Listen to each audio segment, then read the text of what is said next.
Welcome to Shared Insights, the podcast from BA Insight. I'm Pete Wright, and I'm joined today by our very own founder and head of development, Tony Malandain. Tony, it's about time. Welcome back. Hi, how have you been?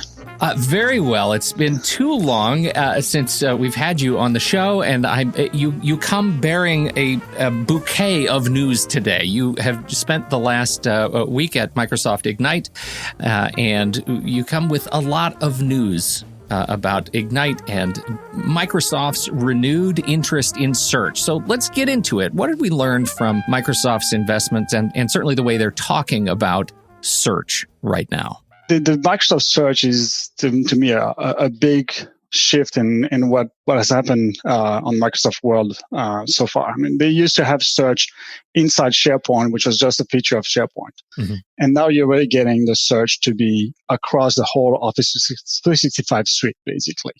So you can have the search working not only just in SharePoint, but in Office.com, in Bing, everywhere.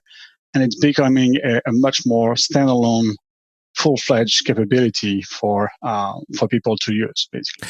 It feels very much like as watching the news and watching where their continued investments seem to go in search, that suddenly we're able to see a picture emerging of their long-term goals with search, as you say, bringing it just outside of SharePoint, extending it beyond to the other Microsoft products. What is your sense of the big push and their intention for search? How do they want partners to use and implement search? Yeah.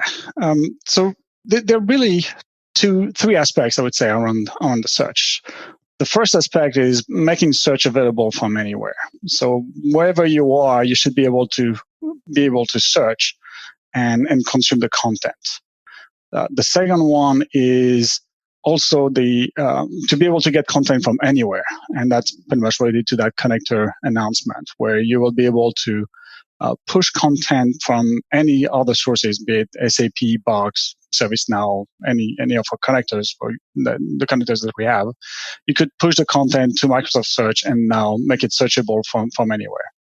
And the last piece is basically that AI layer that they are adding into search to make the content, to improve relevancy and personalization and make the content much more useful for information workers. So what is that? Can you give us an example? What does that mean? What are the kinds of things they're showing off that uses some of this technology? A couple of examples. So actually, the two examples that really made a splash, I would say, were the Project Cortex was one which actually uses search and uses the connectivity of search to be able to understand the content and how people in content relates, so that when you are searching for information or when you're visualizing information, being in Outlook or Teams or anywhere, you will be provided with information cards built by Cortex to show people related to the projects or the customer that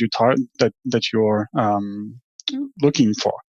It will be able to show you documents. It will be able to show you events, anything that is related to that. All of that map will be built dynamically based on the AI and based on what the AI understands of the customer or the concept, basically. How do you feel about this? Because, I mean, we've been talking for years on this show about the importance of metadata and in order to surface relevance and expertise and all of these things that real human beings and knowledge workers are looking for when they're using these kinds of systems.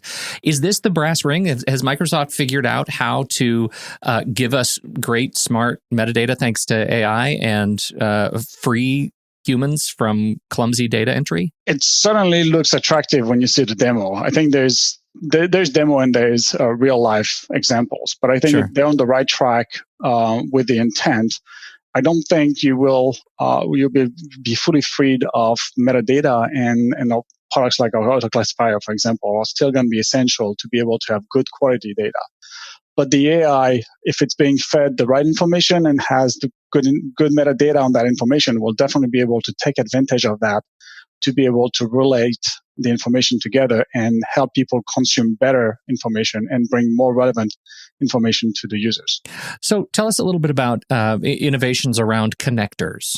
this one has been a long time wish list on my side, where the Microsoft is providing now an API for connectors, which means that we can push content to Microsoft Search into the graph via the Graph connector, the same way that we would be able to push content with other engines like Azure Search, for example, or Elastic.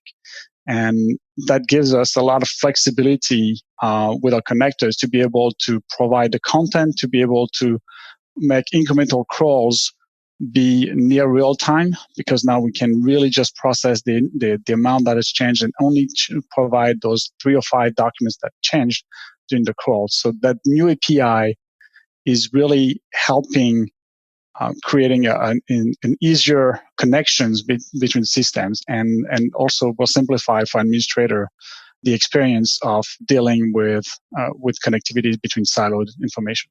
It feels very much like this was the piece that needed to be unlocked in order to unleash a flood of new opportunities to connect systems together. Am I thinking about that the right way? How do you envision clients being able to really start unleashing the power of this? Yes, yeah, I would agree. I think the Cloud SSA was a good attempt. Being nice was a good first attempt to to provide content online. But I think the connectors, the graph connectors, are really going to help companies be able to bring that data into the cloud and bring that data into Office 365 with much less overhead and much more transparency and visibility on what's happening, and that will make the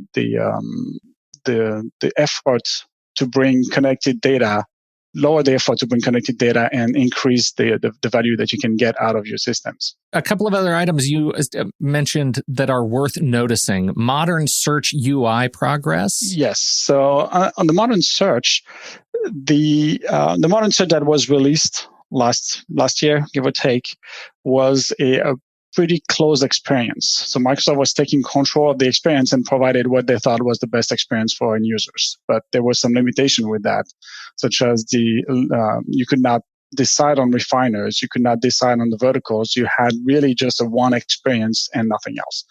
They are actually working now on expanding that so that there's more flexibility. Both you as an administrator, you can have more flexibility in terms of how you configure that, but you also have flexibility to be able to use a different experience than modern search if you decide to. So if you have a dedicated application that you want to build on top of Office 365, you're not going to be restricted to the modern search experience. You can actually decide to build your own search and provide your own search experience within that application, even if it's sitting on top of SharePoint Online.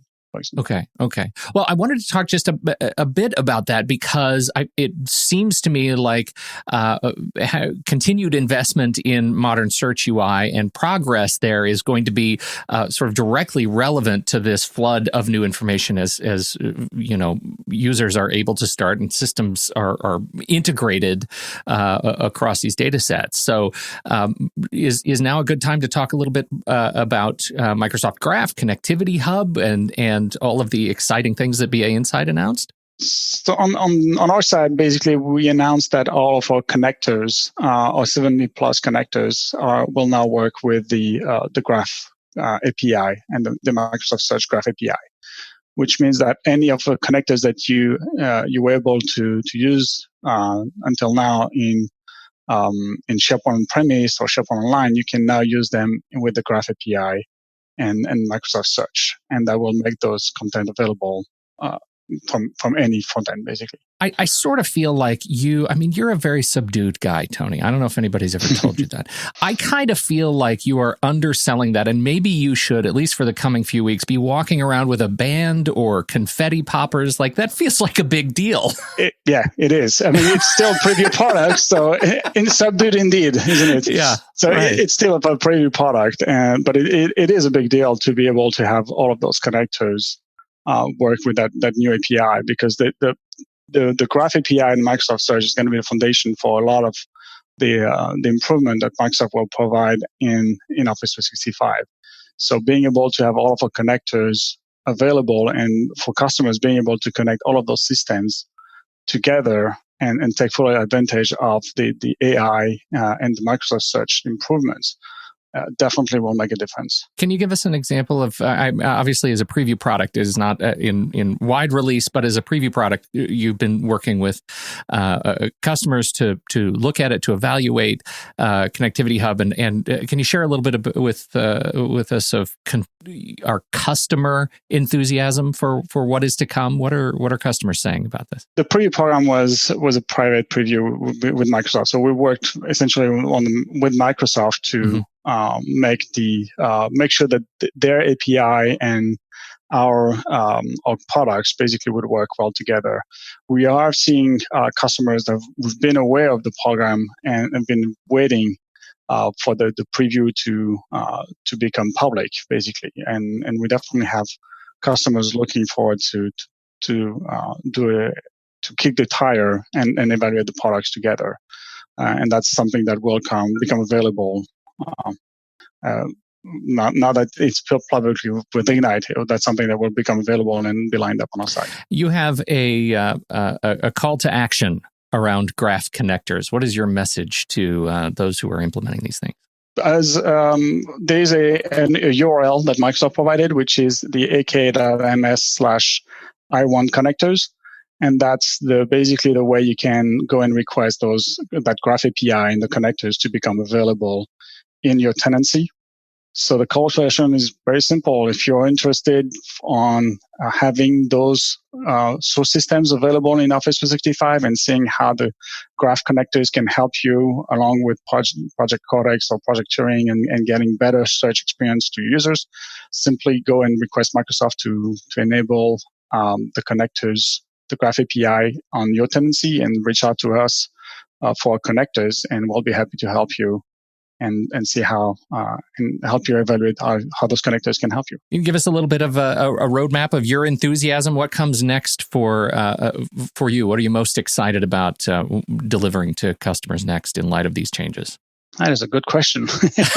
It's my subject sign again, my subject efforts again. Well, I would say first and foremost is definitely to be able to reach GA. This is still a preview program, and the API will change. So it's really to be able to bring it to GA, general availability, both on Microsoft and on our side, to make sure that information, that the connectors are rock solid and ready for production. That is very much the first priority. I would say that the second aspect is to be able to work with Microsoft and our customers to, now that we are able to push the information into the graph, make sure that the user experience, both in modern search and also in our products like Smart Hub, and also is matching those expectations, and also build up on the AI capabilities and leverage the AI capabilities from Microsoft Search, so that that AI can understand the data that we're bringing in from the different sources and help improve the user experience and the relevancy and the personalization of those results. I recognize as I ask this next question that you likely will not answer it, but I have to. What is your sense of timeline to reach GA? The Microsoft side, from what was communicated at Ignite, is that the connectors will become available towards mid-year next year. And our expectation is to be able to align loosely with that release date. So obviously there is no timeline and there is no date set today. Sure. But we expect to be able to closely follow Microsoft on their availability and ours. Well, there are a lot of moving parts. This is a fantastic announcement and a great addition to the fantastic software that BA Insight already offers. What great news to uncork the dam with Microsoft and ConnectivityHub. Thank you, Tony Malandain, for joining us today. We sure appreciate it. Absolutely. It was a pleasure. And thank you, everybody, for downloading and listening to this show. On behalf of Tony Malandain, I'm Pete Wright. And we'll catch you next time right here on Shared Insights, the podcast from BA Insight.